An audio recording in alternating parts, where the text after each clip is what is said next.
10 questions en dropshipping et e-commerce qui vous feront passer au niveau supérieur. Je le rappelle, le principe de cette vidéo est très simple, vous me posez toutes vos questions dans les commentaires ou dans le formulaire qui est dans la description et je compile ensuite toutes les questions les plus posées et les plus intéressantes pour créer mes prochaines vidéos. Donc n'hésitez pas à poser toutes vos questions. Et je suis certain que cette vidéo va énormément vous enrichir dans votre vision du e-commerce et du dropshipping. La première question, c'est comment le dropshipping peut-il être utilisé pour tester rapidement des idées de produits? Une des grandes problématiques des personnes qui se lancent dans le e-commerce ou le dropshipping, dans l'idée de créer une boutique en ligne, c'est bien entendu de trouver quelque chose qui marche. C'est-à-dire de trouver une offre et des produits qui vont correspondre à un marché et ce marché-là soit prêt à dépenser de l'argent de manière à rendre votre entreprise rentable. C'est ça le but et il n'y a pas besoin d'avoir une centaine de produits. Une des plus grosses erreurs communes que je vois, c'est bien entendu de réaliser un site de dropshipping ou de e-commerce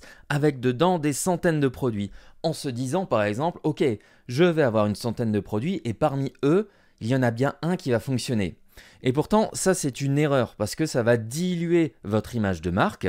Vous allez vous retrouver avec des produits des fois qui ne correspondent pas ou bien dans un domaine ciblé. Mais si un utilisateur voit ce produit-là, ça ne veut pas dire qu'il va être intéressé par l'autre produit ici et peut-être qu'il connaît ce produit-là et qu'il trouve la qualité mauvaise et donc ça impactera son choix d'achat sur le premier produit. De plus, et même avec l'IA, faire une boutique avec une centaine de produits, ça a demandé beaucoup plus de temps que de lancer quelque chose avec une offre qui est concrète. Car quand vous proposez quelque chose avec par exemple 50 produits, 20, 30, 100 et ainsi de suite, eh bien vous créez une offre qui est compliquée ou complexe. Psychologiquement, tout ce que veut un être humain doit être simple et doit lui permettre de décider facilement. Si vous avez des tâches qui sont simples dans la journée versus des tâches qui sont beaucoup plus compliquées et chronophages, eh bien vous allez choisir forcément à prendre celles-ci qui sont beaucoup plus simples à mettre en place. Votre cerveau va faire ce choix-là. Et c'est la même chose quand quelqu'un arrive sur un site internet. Si vous avez plein de produits comme ici ou que vous avez beaucoup de produits et que ça crée une offre qui est complexe, vous rentrez dans ce schéma-là et la décision de vos clients, de vos visiteurs va prendre beaucoup plus de temps. Qui dit temps de réflexion, dit effort, dit quelque chose que vous n'aimez pas faire, que votre visiteur n'aime pas faire. Donc cela va augmenter son temps de décision et votre taux d'échec. Vous devez absolument du coup partir sur des choses qui sont simples, efficaces. Et ça vous arrangera, vous, parce que vous mettrez moins de temps à le mettre en place, et ça arrangera aussi vos futurs clients et visiteurs. Car il y aura moins de temps de décision et ce sera plus confortable. Donc pour tester rapidement en fait ces idées produits, c'est quelque chose d'assez simple. Vous devez chercher un produit plus un autre produit complémentaire que vous pourrez revendre en plus du premier produit en option. Typiquement, si vous vendez un vélo, ici vous vendrez une pompe à vélo. Et le but de ce deuxième produit, c'est bien entendu d'augmenter vos ventes, mais de rembourser aussi en partie vos frais publicitaires. Et donc de booster vos marges. Votre force de travail doit donc se concentrer sur cet ensemble de produits avec ici une page monoproduit où vous allez mettre en avant le produit avec une grande phrase, un bouton d'action, des illustrations et des explications, de la démo vidéo. Et une fois que vous avez un schéma qui est éprouvé, eh bien vous pouvez le réutiliser pour différents produits. Si l'idée numéro 1 ne fonctionne pas, eh bien vous reprenez la même structure et vous passez à la 2. Vous reprenez la même structure et vous passez à la 3 jusqu'à trouver un bon combo. De cette manière-là, vous avez une offre qui est simple et compréhensible, vous gagnez du temps pour tester d'autres idées et vous savez qu'il n'y a pas d'autres produits parasites comme dans une boutique à 100 produits qui va venir déranger votre client. Alors c'est quoi les mythes et les mensonges les plus courants sur le dropshipping? Comme dans l'entrepreneuriat, il y a beaucoup d'appelés mais peu d'élus. Et ça, c'est le cas dans beaucoup de choses. Si vous voulez devenir acteur, actrice, chanteur, chanteuse, eh bien en réalité, il va y avoir énormément de personnes qui vont se jeter dedans. Il y a une partie des personnes qui vont moyennement réussir. Et il y a une partie ici qui va extrêmement bien réussir. Le fait de faire croire que tout le monde peut réussir est faux. Une grande partie des personnes qui sont situées ici, ici et même ici n'ont pas forcément déjà les compétences et les qualités pour pouvoir se lancer dedans. Ce pourquoi il va falloir se former. Mais même en se formant, ça ne veut pas dire que vous allez acquérir toutes les bonnes idées. Vous allez devoir du coup cumuler de l'expérience. Et si vous n'arrivez pas à vous remettre en question, à accepter les critiques constructives et surtout à pratiquer pour avoir de l'expérience, vous avez un taux d'échec qui va être élevé. J'ai vu des personnes essayer pendant 2 ans, 3 ans de lancer des boutiques de drop. Et le problème, c'est que en regardant leur site internet et en leur expliquant que les images étaient catastrophiques, qu'il y avait des fautes partout ou qu'il y avait des problèmes de logique même dans la proposition du produit, eh bien ces personnes-là ne s'amélioraient pas. Et du coup, forcément, s'il n'y a pas ce processus de recherche et d'amélioration constante, vous arrivez dans cette partie-là.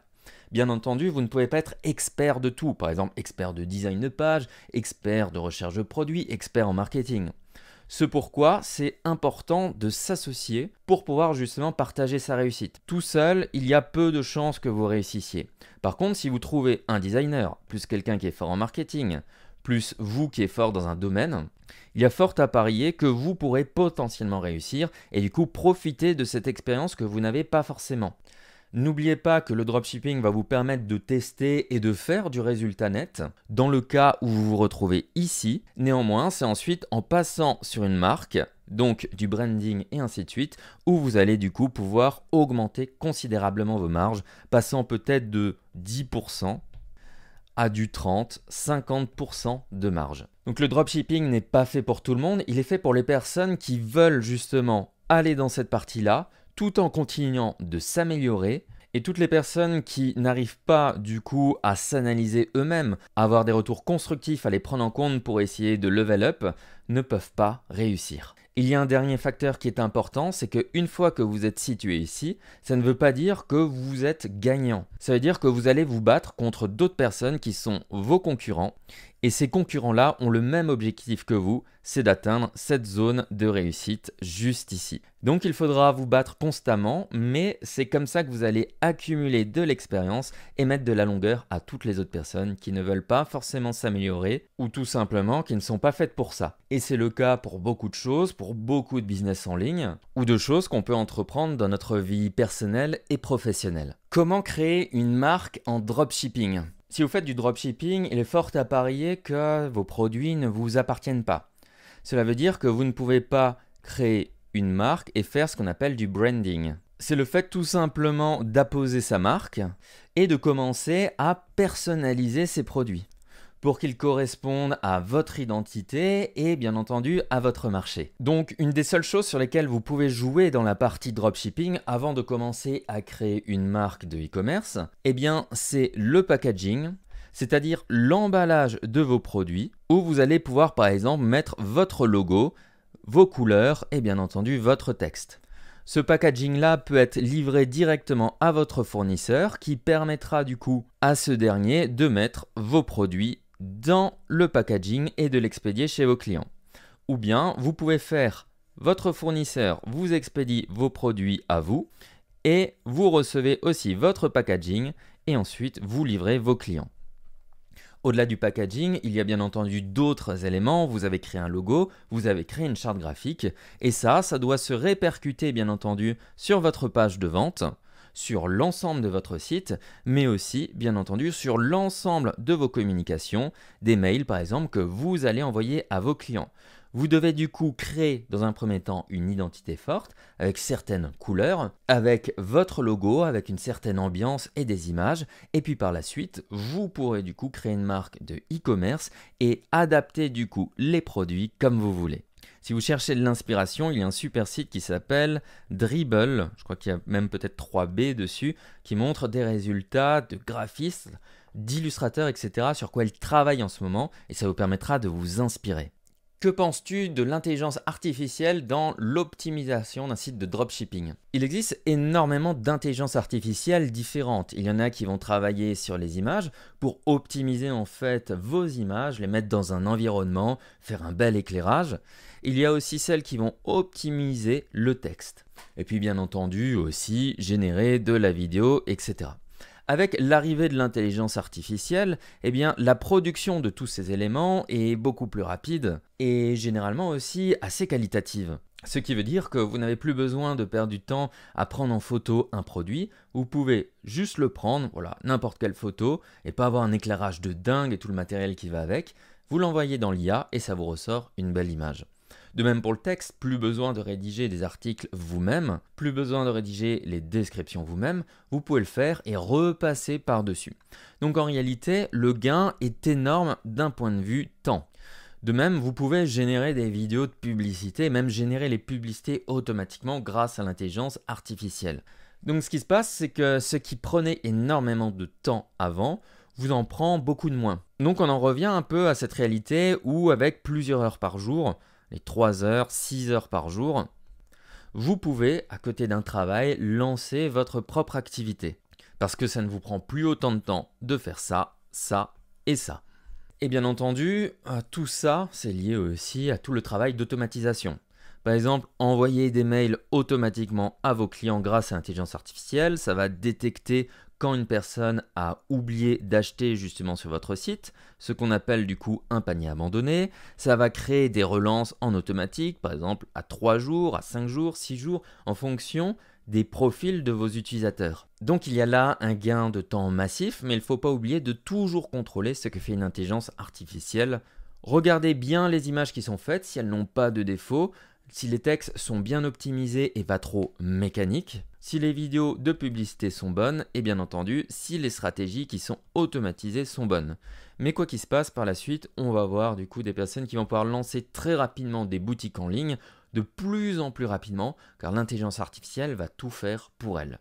Qu'est-ce qui est négligé généralement par les gens quand ils se lancent dans le dropshipping? L'aspect juridique est énormément négligé. Déjà, si vous lancez une activité, vous devez être déclaré.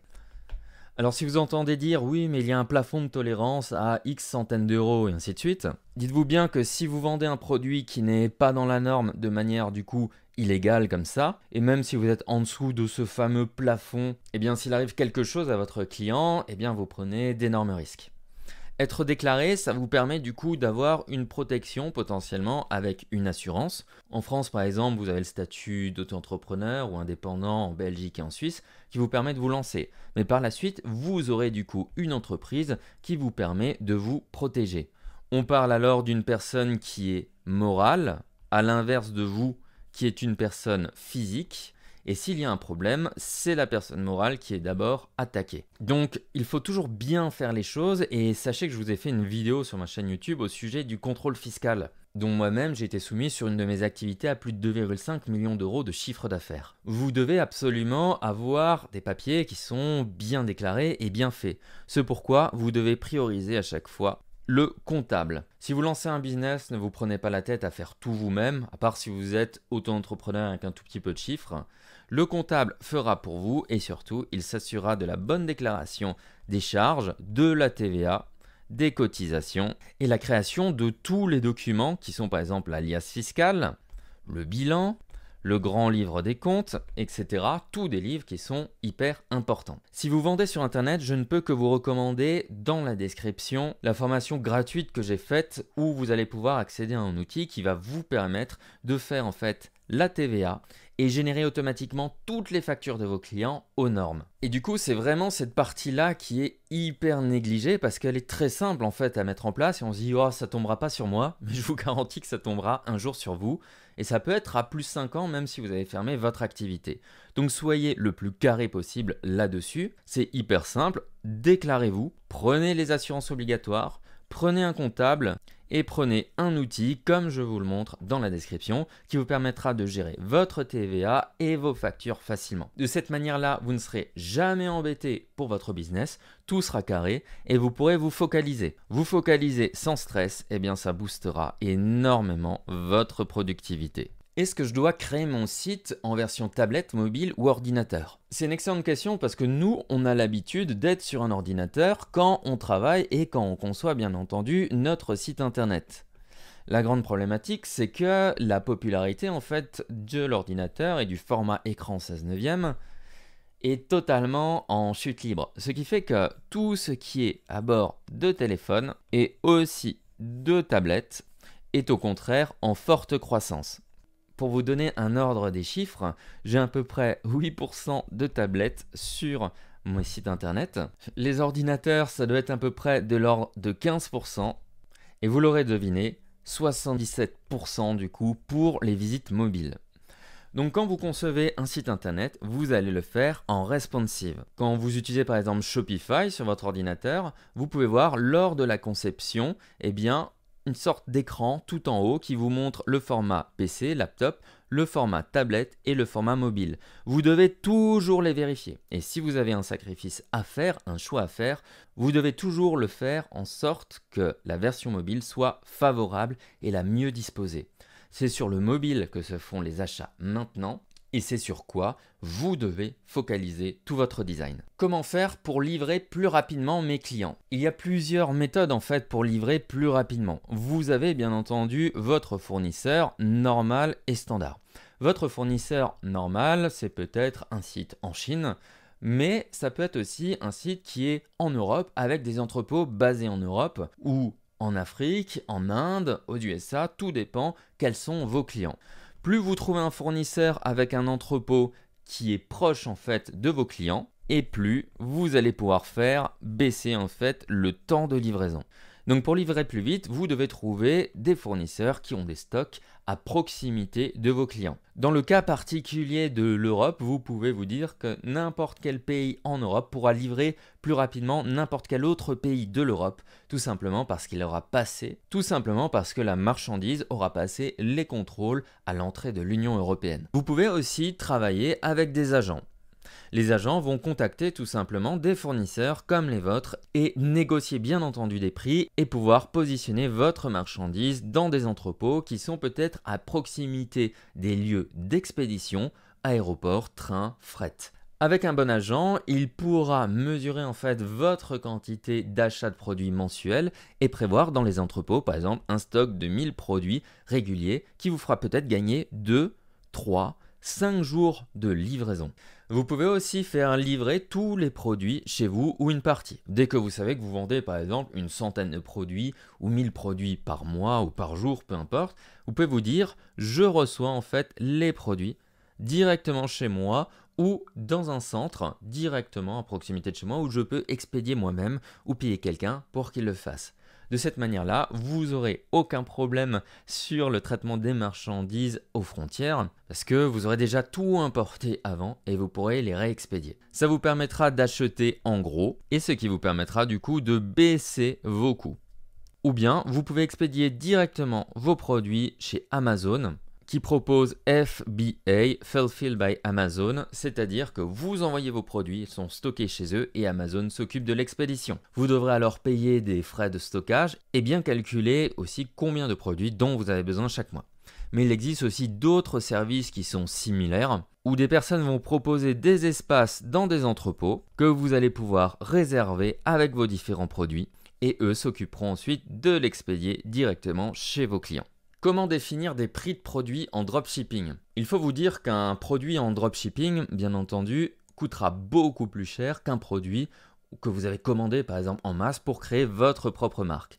De là, il va y avoir une différence de prix.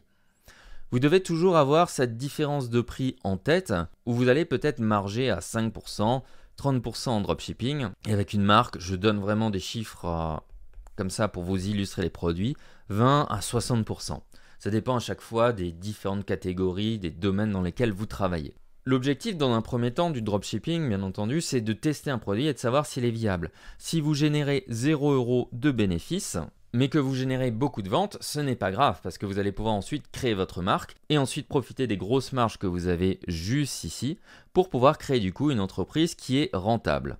Donc votre objectif n'est pas de sortir des millions de résultats nets avec le dropshipping. Votre objectif est de faire d'abord avant tout une preuve de marché et de rester rentable pour pouvoir scaler, c'est-à-dire monter en puissance, avoir beaucoup plus de ventes et potentiellement augmenter votre rentabilité. Mais pour rester pérenne, il faudra ensuite créer une belle marque. Et là, vous créerez une véritable aventure entrepreneuriale avec quelque chose qui est valorisable et qui vous rapportera beaucoup plus. Donc pour calculer le prix de votre produit, vous devez prendre en compte tout simplement le coût, qui est le coût produit, plus le coût publicité, plus les frais. Plus si vous travaillez là-dessus à temps plein, le potentiel salaire et plus les taxes. Le coût produit, par exemple, vous en achetez un à 5 €, vous allez dépenser 5 € de publicité pour le vendre. Vous avez des frais, par exemple, avec votre boutique en ligne, vous payez peut-être 60 € par mois. Vous allez lisser ces frais sur le nombre de commandes. On va dire, par exemple, ça va prendre 10 centimes par produit, plus de quoi vous versez un salaire, donc il vous faut des marges, et plus les taxes qui vont avec. Sur les taxes, on va rester sur du 30% pour donner une idée. Donc là, vous avez besoin à minima de 10,10 € et vous ne savez pas encore si vous pouvez vous verser un salaire et payer les taxes. Les taxes, je pars sur 30% juste pour avoir une fourchette, ça fait à peu près 3 €. Ça fait que ce produit acheté à 5 € avec de la publicité doit être vendu à minima à 13,10 €. Vous regardez si avec 13,10 € vous arrivez à vous positionner par rapport à la concurrence. Si la concurrence vend un produit à 24 €, eh bien vous pouvez le vendre potentiellement à 22,90 €, ce qui vous permettra d'avoir une marge. Le prix est donc défini bien entendu par votre équation ici qui vous permet de vivre de cette activité, de payer vos taxes et d'être dans du résultat net, en prenant en compte que voilà, vous devrez aller de toute façon sur une marge, mais aussi en vous positionnant par rapport à la concurrence, en vous disant ok, est-ce que j'arrive à me positionner aussi cher, ou bien peut-être plus cher, ou moins cher que la concurrence, et ça déterminera aussi votre choix de produit. Voilà pour ces questions en dropshipping, il y en a encore plein d'autres qui vont arriver. J'espère qu'elles vous aideront à vous améliorer et à passer aussi du dropshipping vers la création d'une véritable marque. C'est quand même ça l'objectif pour réussir et pour valoriser au maximum votre réussite et votre activité. N'hésitez pas à remplir les questions dans le formulaire ou à en ajouter dans les commentaires. Ce sera un plaisir pour les prochaines vidéos. Prenez soin de vous et de votre business. Ciao!